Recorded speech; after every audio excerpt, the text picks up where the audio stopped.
They say money can fix anything, but that morning with a dead engine and hundreds of eyes watching, I learned that wasn't true. It was supposed to be smooth. I was cruising through downtown Boston in a $2 million hypercar headed to the biggest investor pitch of my career. My self-driving battery tech was going to change the game, and this meeting would secure the future. I had 40 minutes. Then the engine coughed twice before everything shut down. Smoke dashboard lights and the humiliating sound of silence. I wrestled the car to the curb, but by then people were already recording. I heard someone laugh. Should have bought a Tesla. Whitaker phones came out like I was a zoo animal. Marcus, my assistant, jumped out of the SUV behind me, fumbling with his phone. "Sir, I'm calling the tech team now, but they said 45 minutes. 45 minutes.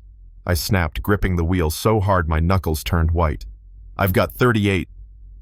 But the car was already cooked, and so was I. That's when I heard it soft, confident. "I can fix it." I turned. A boy, maybe 13, skinny, dark-skinned, torn Bulls jersey, duct-taped sneakers, was standing by the hood like he belonged there. His bike was busted, looked like he dragged it from a junkyard. The crowd snorted. Some guy in a tie chuckled. What's he gonna do? Draw a new engine with crayons? But the boy ignored them.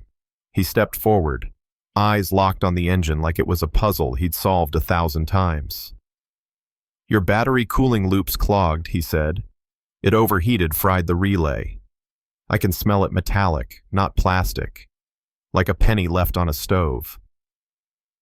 I don't know what made me stop Marcus from calling security. Maybe it was the way the kid didn't flinch when everyone laughed, or the hands, small, calloused, stained.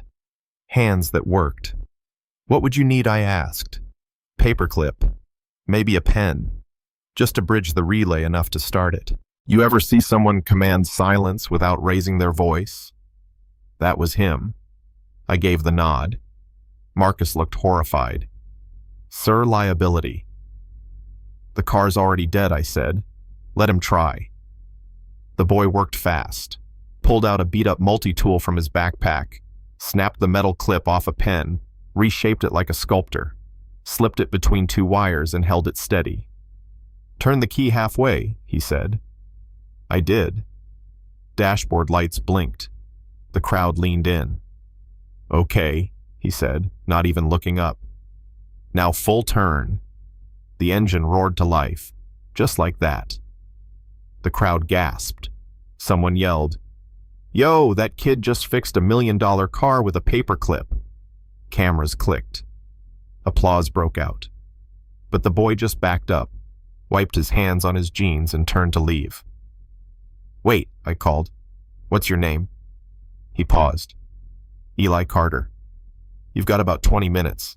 Then the relay'll go again. Take it to a real shop." Then he was gone. I missed the meeting.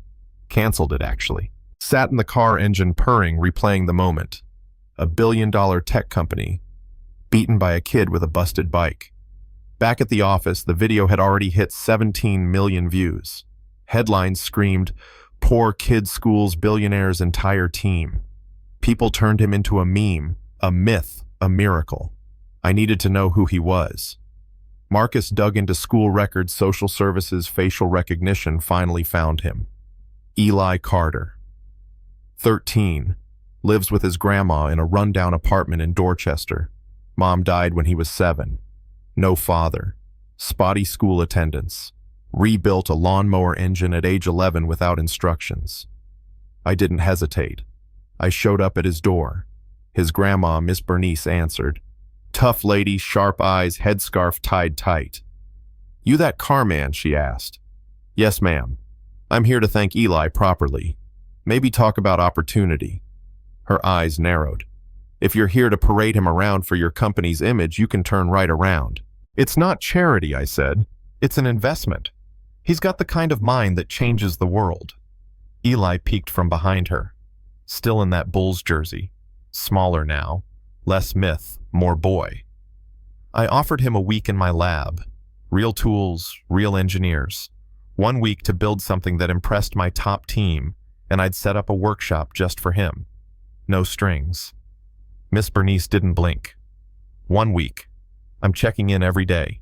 You so much as blink wrong, we're gone.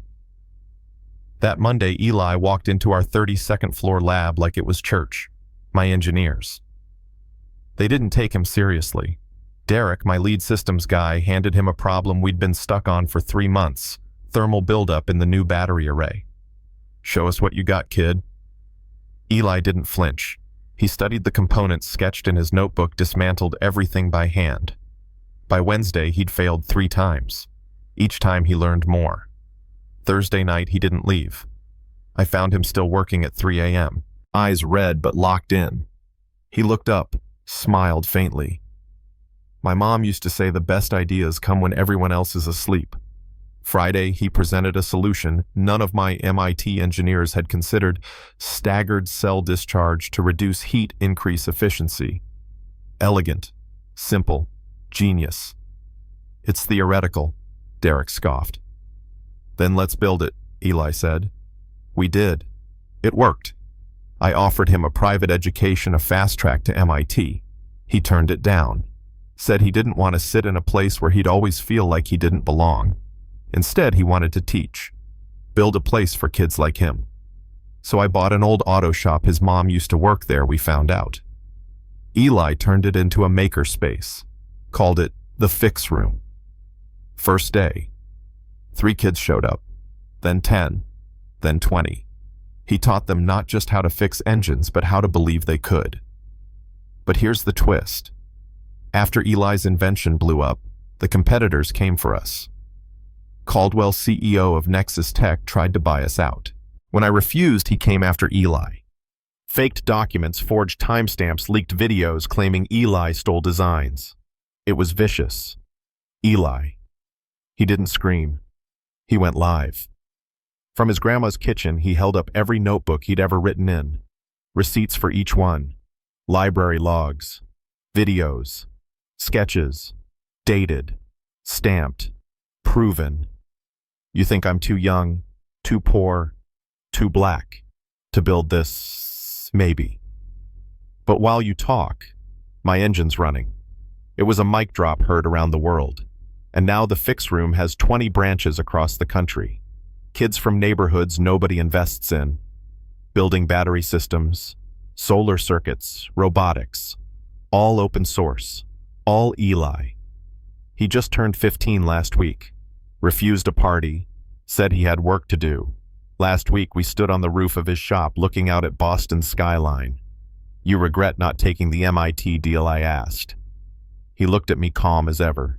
Nah, I'm already teaching more than they'd let me learn. Then he pulled out his notebook. New sketches. A car that self-diagnoses, self-repairs, learns from itself. It's impossible, I said.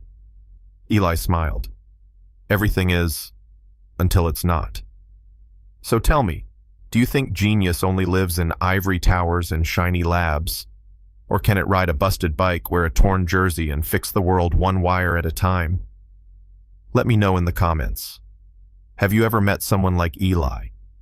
Someone who changed everything just by being given a chance? And if you believe that brilliance doesn't wear a dress code like this, video, share it, and tell me where you're watching from. Because maybe the next world-changing engineer is watching this right now and just needs someone to say, I believe in you.